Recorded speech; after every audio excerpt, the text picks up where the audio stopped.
So నేను interviews మళ్ళీ start చేశాను, మీ అందరికీ తెలిసిందే. సో మనం సెకండ్ రౌండ్ ఆఫ్ కెరియర్ని స్టార్ట్ చేసాం. సో ఈరోజు మనతో శివకృష్ణ అన్న ఉన్నారు.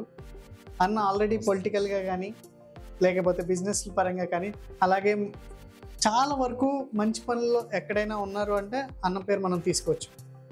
సో అన్న, ఫస్ట్ నేను ఇలా సెకండ్ సీజన్ స్టార్ట్ చేయటం ఎలా ఉంది మీకు? యాక్చువల్లీ ఏంటంటే నేను చాలాసార్లు అనుకుంటేవాడిని, నేను మీతో కూడా షేర్ చేశాను, మీరు ఈ ఫీల్డ్కి బాగుంటారు, మీరు ఈ ఫీల్డ్లోకి వస్తే ఏంటంటే చాలా వరకు చాలా విషయాలు బయటకి తెలుస్తుంది. ఎందుకంటే చాలామంది వ్యూవర్స్ అనుకుంటూ ఉంటారు కదా, ఏదంటే ఒక మంచి విషయం తెలియాలి అని.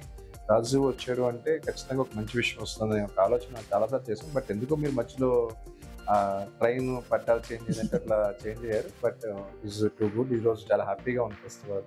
థ్యాంక్ యూ అన్న. సో నేను యాక్చువల్గా రెండో సీజన్ స్టార్ట్ చేయగానే అనుకున్న వాళ్ళలో మీరు కూడా ఒక వ్యక్తి. Thank you. సో ఆల్రెడీ నేను కేఫ్ చేసి వచ్చాం. It was good. Actually response కూడా బాగానే ఉంది. ఆడియన్స్ చాలా మంది వెళ్తున్నారు కూడా. అండ్ నౌ మీ దగ్గరికి వచ్చాను. సో ఫస్ట్ ఆఫ్ ఆల్ మీరెవరు, అసలు మీ కెరియర్ ఎలా స్టార్ట్ అయింది, ఎలా మీరు ఈ ఫీల్డ్లోకి రావడం జరిగింది, లేదా ఎలా పొలిటికల్ కెరియర్ స్టార్ట్ అయింది? సో అబౌట్ యూ కొంచెం చెప్పండి అన్న. యాక్చువల్లీ ఏంటంటే నాకు చాలా మంది లాగే మనం బాన్ విత్ పోల్చుకొని అయితే కాదు, అగ్రికల్చర్ చిన్న వ్యవసాయదారుడి కుటుంబంలో పుట్టాము. చాలా కష్టపడి పెరిగాము, అన్ని చూస్తూ ఉన్నాం, మార్కెట్ అంతా చూస్తూ ఉన్నాం, పెరిగాము. నేను ఈ బిజినెస్ ఫీల్డ్లో కంటే కూడా ముందు పొలిటికల్, యాక్చువల్లీ ఏంటంటే 2009లో పొలిటికల్ ఫీల్డ్లోకి వచ్చాను. భారతీయ జనతా పార్టీలో జాయిన్ అయ్యాను. ఆ రోజు నుంచి ఈ రోజు వరకు మనకు అదే సపోర్ట్ ఉంది, అలాగే రన్ అవుతున్నాము. అలాగే ఉన్న పార్టీలో ఉన్న పెద్దలందరూ కూడా సపోర్ట్ చేస్తూ ఉన్నారు, మంచి పొజిషన్లో నడుస్తూ ఉన్నాము. మధ్య మధ్యలో చిన్న చిన్న డిస్టర్బెన్స్ ఎక్కడెక్కడ ఒక ఏదైనా ఈ వర్గాలు అవి ఇవి పేరు పెట్టుకొని చిన్న చిన్న డిస్టర్బెన్స్ ఏదో జరుగుతూ ఉంటాయి. బట్ నాట్ బ్యాడ్, అంతా బాగానే నడుస్తుంది. ఇది పొలిటికల్ పరంగా వస్తే ఏమైందంటే మనకు ఒక అసోసియేషన్ ఫామ్ చేసుకున్నాం. అంటే నేను దాదాపు ఏంటంటే 2005, 2006 మధ్యలో కొన్ని సంఘటనలు మన లొకాలిటీలో జరిగే సంఘటనలు చూసాను అనమాట. అంటే పల్లె వాతావరణం చూడడం కానీ, కొత్తగా సిటీ వాతావరణం చూసుకోవడం కానీ, ఇట్లా కొన్ని సంఘటనలు చూడడం వల్ల ఏమైందంటే జనాలకి కొన్ని చేయాలి, అది ఎలా చేయాలి, మనం దానికి ఎలా దాన్ని చేసి జనాల్లోకి తీసుకెళ్లాలనే ఆలోచనతో ఒక అసోసియేషన్ ఫామ్ చేయాలన్న ఆలోచన 2004, 2005 నుంచి ఉంది. ఆ తర్వాత పొలిటికల్గా వచ్చిన తర్వాత కొంతమంది పెద్ద పరిచయం, వాళ్ళ ఆలోచన విధానాన్ని తీసుకొని ఇట్లా ఒక 9 years నుంచి అసోసియేషన్ ఇలా రన్ చేస్తూ ఉన్నాం. ఓకే, నాకు మీరు చాలా వరకు తెలుసు అన్న. అంటే మిమ్మల్ని నేను పొలిటికల్గా చూశాను, అలాగే బిజినెస్ పరంగా చూశాను. సో ఇప్పుడు మన ఆడియన్స్కి చాలా ఇంపార్టెంట్ విషయం అంటే మీరున్న బిజినెస్ ఫీల్డ్ గురించి మీ అందరికీ చాలా విలువైంది, అదే బంగారం. దాని గురించి మాట్లాడుకుందాం. సో అన్న వచ్చేసరికి ఇప్పుడు ప్రెసెంట్ గోల్డ్ ఫీల్డ్లో ఉన్నారు. అంటే గోల్డ్ సెల్ చేయట్లేదు, is going to do something. కొంచెం చెప్పండి అన్న, వాట్ యూ డూ యాక్చువల్లీ ఏంటంటే మనకి నేను ఈ ఫీల్డ్లోకి ఎందుకు వచ్చాననే విషయం కూడా ఫస్ట్ చెప్పాలి. నాకు 2009 ఆ టైంలో మ్యారేజ్ జరిగింది. ఈవెన్ 15 years అవుతుంది మ్యారేజ్ అయ్యి. 2009లో మ్యారేజ్ అయినప్పుడు మనకి ఫైనాన్షియల్ బాగా స్ట్రగుల్స్ ఉండేవి. పెళ్ళి అయిపోయింది, తల్లిదండ్రులు అత్తమామలు అందరూ అంతంత మాత్రమే, ఏం చేయాలో ఎలా చేయాలో తెలియదు. వ్యవసాయం అంతంత మాత్రమే సాగేది, ఏ పని చేసుకోవాలో తెలిసేది కాదు, అంతంత మాత్రం చదువులు కూడా. దానివల్ల ఏమవుతుందంటే అప్పుడు మనకున్న పొజిషన్లో ఏమైందంటే మాకు అత్తమామలు పెట్టిన బంగారం కానీ అమ్మ నాన్న పెట్టిన బంగారం కానీ ఉంటాయి కదా, ఈ బంగారాన్ని తీసుకెళ్ళి బ్యాంకులో పెట్టి అట్లా కొద్ది రోజులు దాన్ని నడిపించాం అన్నమాట.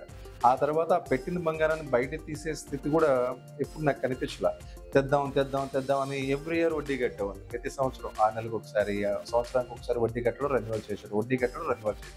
నేను 10,000 తీసుకుంటే అది దాదాపు 50,000-60,000 రూపాయలు దాంట్లో మారిపోయేది. అందువల్ల ఏంటంటే ఆ తర్వాత ఇది మన వల్ల కాదు అని చెప్పేసి బ్యాంక్కి వదిలేసాను దాన్ని.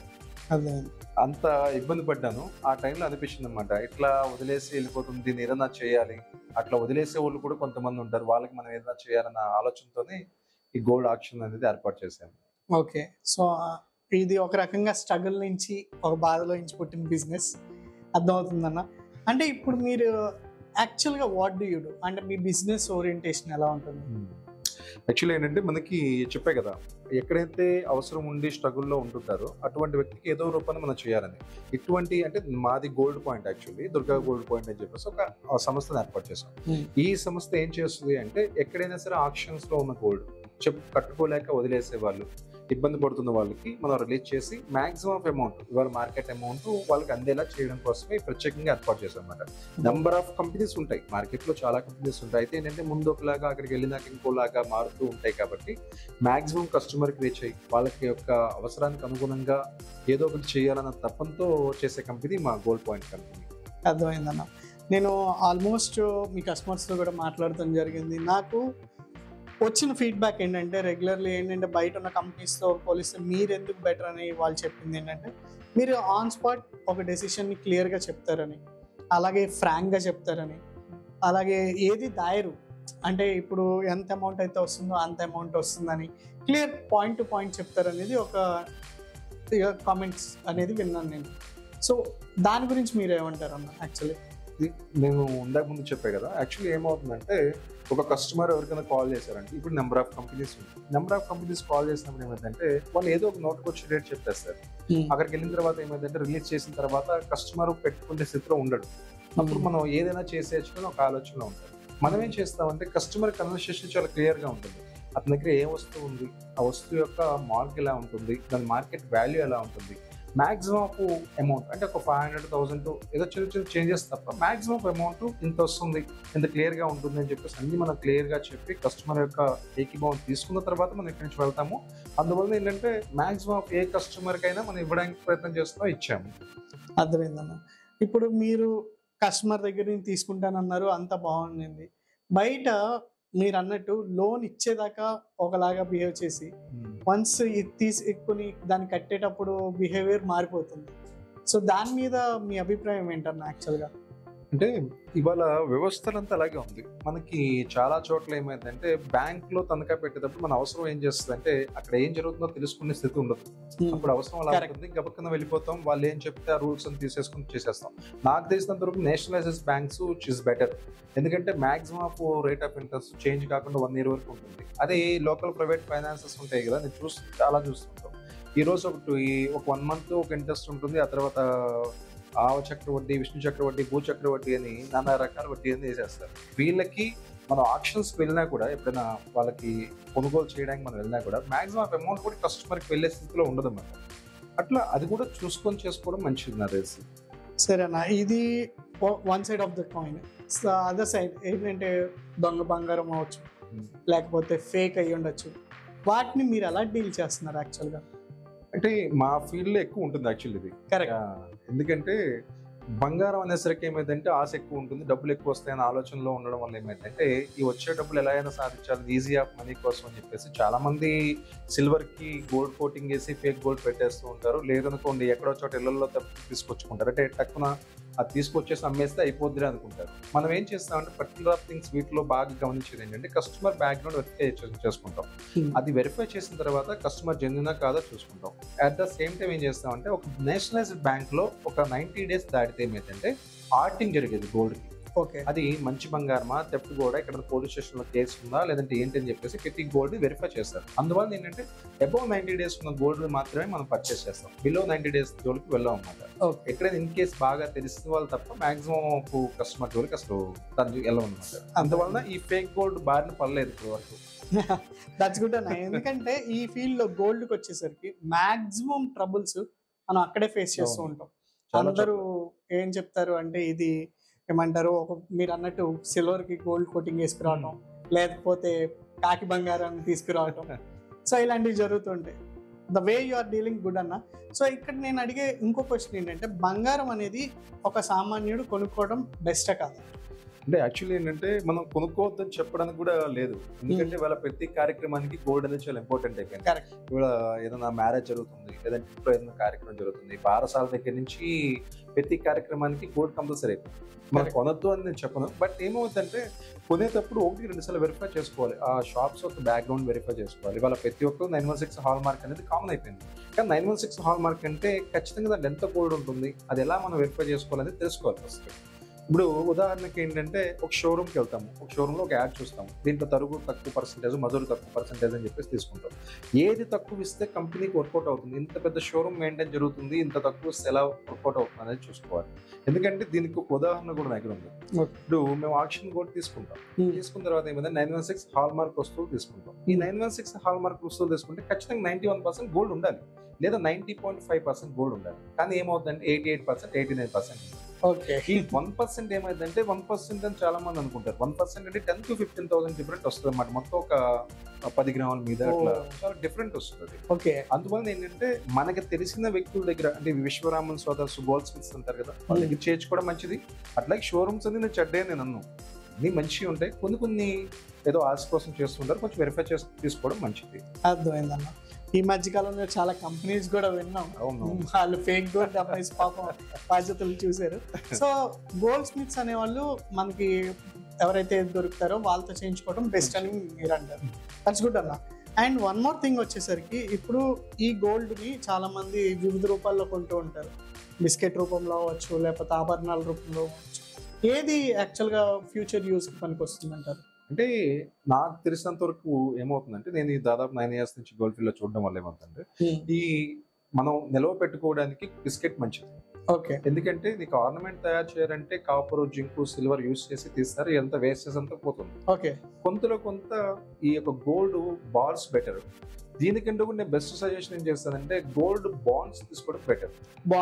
గోల్డ్ బాండ్స్ ఇన్వెస్ట్ చేయాలనుకుంటే ఆర్నమెంట్స్ కంటే కూడా, బాల్స్ కంటే కూడా గోల్డ్ బాండ్స్ బాగుంటుంది. తర్వాత బాల్స్ తప్పనిసరి పరిస్థితి అయితే ఆర్నమెంట్స్. అర్థమైంది. సో ఇప్పుడు ఆ గోల్డ్ బిస్కెట్స్ ఏవైతే ఉన్నాయో అవి కూడా మీరు తీసుకుంటారన్నా, లేకపోతే ఓన్లీ ఆర్నమెంట్స్? అంటే యాక్చువల్లీ మా కంపెనీ యొక్క రూల్ ఏంటంటే, మనం ఓన్లీ ఆప్షన్స్ కి వచ్చింది మాత్రమే తీసుకుంటాం. చెప్పాం కదా ఇంతకుముందు, ఎవరైతే కస్టమర్ స్ట్రగుల్ అవుతూ ఉంటాడో అటువంటి కస్టమర్ కి ఏదో ఒకటి చేయాలన్న ఒక ఆశతో పెట్టింది. అందువల్ల ఏంటంటే బార్డ్స్ అనేది ఇప్పుడు దాకా మనం దాన్ని డీల్ చేయలేదు. ఒకవేళ ఇన్ కేసు ఎక్కడైనా అవకాశం ఉంటే చూడాలి దాన్ని. ఓకే అన్న. సో మీ ఉద్దేశంలో ప్రెసెంట్ గోల్డ్ రేట్ చాలా హైలో ఉంది. సో మీ ఉద్దేశంలో గోల్డ్ రేట్ అనేది పెరుగుతుందా, లేకపోతే తగ్గే అవకాశాలు ఏమన్నా ఉన్నాయంటారు? ఏముండదు సార్, ఇప్పుడు ఉదాహరణకి 2005లో నా శాలరీ 1,500 అట్లా ఉండేది, 5,000 ఉండేది. ఈ రోజు ఒక 50,000 సంపాదిస్తుంది. ఆ రోజుకి ఈ రోజుకి మన శాలరీ హైక్ అవుతుంది, ఖర్చులు హైక్ అవుతున్నాయి, వస్తువు రేట్ అన్ని కూడా హైక్ అవుతుంది. అందువల్ల నేను డెఫినెట్లీ ఉండే కొద్ది బంగారం పెరగడమే తప్ప మాక్సిమం తగ్గదు. ఇన్ కేస్ ఏదో మొన్న న్యూస్ లో చూసాను, నేను కూడా చూసాను, ఏదో ఒరిస్సాలో గోల్డ్ పడుతుంది మనకి తగ్గిద్ది అని. ఇదంతా ఇంప్రూవ్మెంట్ అవ్వడానికి ఇది నా తరం చూడదేమో నా నమ్మకం అది. ఎక్కువ అన్న, ఎందుకంటే ప్రెసెంట్ అవి తవ్వాలి, వాటిని మార్చాలి అనేసరికి ఆల్మోస్ట్ ఒక 5-6 years ఈజీగా అయిపోతుంది. 10 to 15 years ఇంప్లిమెంటేషన్ జరగడానికి 25 years. అవును, వాటిని అన్ని కరెక్ట్ గా గోల్డ్ తీసుకురావడానికి ఒక 25 years. కరెక్ట్ అన్న. సో మీరు ప్రెసెంట్ మన ఆడియన్స్ కి, అంటే నేను ఫ్రాంక్ గా మాట్లాడుకోవాలంటే బయట ఉన్న కంపెనీస్ ఇలాంటివి చాలా ఉన్నాయి. సో వాళ్ళకి ఇచ్చే చిన్న టిప్స్ ఏముంటాయి? ఇక్కడ కూడా నేను ఏమంటానంటే, ఎవరైనా సరే ఏ కంపెనీ చెడ్డది, ఈ కంపెనీ మంచిది, ఈ కంపెనీ చెడ్డదని నేను చెప్పను. ఎందుకంటే మనకు అప్పుడున్న సిచ్యువేషన్స్ లో మనం ఎలా అయితే డిసైడ్ చేసుకుంటామో అప్పుడు దాన్ని బెటర్ గా ఎలా నిర్ణయం తీసుకోవాలనేది అదొకటి మాత్రం నేను చెప్పడం ఏంటంటే, ఇవాళ మనకు ఒక అవసరం ఉంది, ఒక వస్తువు అమ్మాలనుకుంటున్నాం, అమ్మితే ఎలా వస్తుంది అనుకుంటాం. చాలా మంది ఏం చేస్తారంటే, మార్కెట్ లో ఆన్లైన్ ఇవాళ ప్రతి ఒక్కరికి అలవాటు అయిపోయింది. గూగుల్ పేజ్ ఓపెన్ చేయడం, దాంట్లో గోల్డ్ రేట్ ఎలా ఉంది, నాకు ఈ రేట్ వస్తుందో లేదో చెప్పడం. కొన్ని కంపెనీస్ ఏం చేస్తున్నాయంటే, దాంట్లో 11,400 రూపాయలు ఇవాళ మార్కెట్ రేట్ ఉంది అనుకోండి, 11,400కి ఇచ్చేస్తా అంటారు. ఇప్పుడు మనం రీజనబుల్ గా ఒక 200 రూపాయలు, 150 రూపాయలు market margin already offline online కి డిఫరెంట్ ఉంటుంది. ఆ మార్జిన్ తో మనం చెప్పాం కూడా, వాళ్ళు ఏమనిపిస్తుంది అంటే, వాళ్ళు 11,400 ఇస్తారు కదా, మనం అక్కడే తీసుకోవాలనుకుంటారు. కానీ ఏమవుతుందంటే, ఎండ్ ఆఫ్ సేల్కి వచ్చేసరికి ఏమైందంటే, వీళ్ళు ఆ చార్జెస్ ఈ చార్జెస్ అవన్నీ వేసి ఏం చేస్తారంటే మాకంటే కూడా ఇంకా తక్కువ ఇస్తారు. అందువల్ల ఏంటంటే, మీరు ఫస్ట్ తీసుకునే అమౌంట్ ఎంత వస్తుంది అనేది ఇంపార్టెంట్ కాదు, మీకు బై హ్యాండ్ ఎంత వస్తుంది అనేది చూసుకొని తీసుకోవడం మంచిది. అర్థమైంది. అంటే ఈ గోల్డ్ అమౌంట్ లో కూడా డిఫరెన్సెస్ ఉంటాయి అంటారు, ఆన్లైన్ కి ఆఫ్లైన్ కి వచ్చేసరికి కంపల్సరీ. అండ్ చాలా మంది ఈ ఆప్షన్ గోల్డ్ పెడతానికి, అంటే వాళ్ళు ఇది నాకు ప్రాబ్లం ఉంది, సో నేను అందుకనే తీసుకొచ్చి గోల్డ్ ఇలా పెడదాం అనుకుంటున్నాను అని అనుకుంటారు. సో వాళ్ళు ఎటువంటి కష్టాల్లో ఉన్నారో మీకు తెలుసు. అలాంటి వాళ్ళని చాలా మంది ఏం చేస్తున్నారంటే దోపిడీ చేయడానికి ట్రై చేస్తున్నారు బయట, మనం నిజం మాట్లాడుకోవాలనుకుంటే. సో అలాంటి వాళ్ళకి మీరు ఏం చెప్పాలనుకుంటున్నారు? అంటే మీ తరఫున నేను అదే చెప్తున్నా, ఇందాక నేను చెప్పింది కూడా అదే. ఇప్పుడు మనకి ఎంత ఒకసారి ఏమైందంటే ఒక పెద్ద అమౌంట్ మన కంటికి కనిపించగానే అది తీసేసుకోవాలనిపించే ఆశ వస్తుంది, అక్కడికే వెళ్ళడానికి ప్రయత్నం చేస్తారు. ఎవరైనా సరే ఒక రూపాయి ఎక్కువ వస్తుంది కొంచెం చోట వెళ్ళడానికి ప్రయత్నం చేస్తారు. అవును. బట్ నేనేం చేస్తానంటే మీకు ఎండ్ ఆఫ్ సేల్ మొత్తం అంతా అయిపోయిన తర్వాత మీ చేతికి ఎంత ఇస్తారో క్లియర్ గా కనుక్కోండి. ఆ వ్యక్తిని వివరంగా అడిగి నాకు ఎంత ఇస్తారు మొత్తం పోను ఇక్కడ కట్టంగా నాకు ఎంత వస్తుందని చెప్పి వివరంగా కనుక్కొని ఏ కంపెనీ దగ్గర నుంచి నీకు ఎక్కువ బై హ్యాండ్ వస్తుందో ఆ కంపెనీ డీల్ చేయడం మంచిది. ఎందుకంటే నీ అవసరం తెలియడం కోసం నువ్వు వస్తూ అమ్ముతున్నప్పుడు అవసరానికి ఉపయోగపడాలి కదా. కరెక్టే అండి. సో ఇదంతా మనం మాట్లాడుకున్నాం. సో మీ దగ్గరికి రావాలంటే విజయవాడలో ఎక్కడికి రావాలి, మీ అడ్రస్? మాది వచ్చేసి మనకి Vijayawada Siddhartha Nagar, Siddhartha management college opposite లో ఉంటుంది. సిద్ధార్థ నగర్ కి వస్తే సిద్ధార్థ నగర్ 6th లైన్ మన ఆఫీస్ ఉంది. అట్లాగే మనకి 2-3 బ్రాంచెస్ కూడా ఉన్నాయి. విజయవాడ 1 టౌన్ ఉంది, భవానీపురం ఉంది, అట్లాగే కృష్ణలంక కూడా ఉంది. మీరు ఏదైనా సరే ఇక్కడ మీరు మా నెంబర్ ఉంటుంది, ఫోన్ నెంబర్ ఉంటుంది, ఫోన్ చేసినా సరిపోతుంది. లేదు అనుకుంటే ఏ అడ్రస్ అయినా సరే ఒకసారి సిద్ధార్థ నగర్ 6th లైన్ కి వస్తే మన ఆఫీస్ ఉంటుంది, ఎవరిని అడిగినా చెప్తారు అన్నమాట. తప్పకుండా అన్న. సో డిస్క్రిప్షన్ లో అయితే నెంబర్ అయితే ఇస్తాను. అండ్ చాలా మందికి మీకు అర్థమై ఉంటుంది కదా ఆక్షన్ గోల్డ్ అనేది ఎలా ఉపయోగపడుతుంది మనకి. అంటే మనం కష్టాల్లో ఉన్నప్పుడు మన గోల్డే మనకి హెల్ప్ అవుతుంది. It's become an asset. అంటే అది ఎలా మనం చేయొచ్చు అనే దానికి ఐడియాస్ చెప్పారు. సో మీకేమన్నా డౌట్స్ ఉన్నా, ఇంకేమన్నా అడగాలి అనిపించినా వెంటనే కింద కామెంట్స్లో కామెంట్ చేయండి. కుదిరితే నెక్స్ట్ వీడియో చేద్దాం, ఆ వీడియోలో మెన్షన్ చేద్దాం.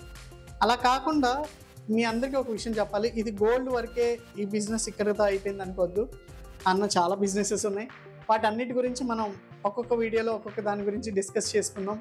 చాలామంది విజయవాడ యువతకు కూడా జాబ్ ఆపర్చునిటీస్ ఇవ్వడానికి రెడీ చేస్తున్నారు ఒక ప్లాన్ని. Get ready everyone. Thank you. Have a great day. నమస్తే.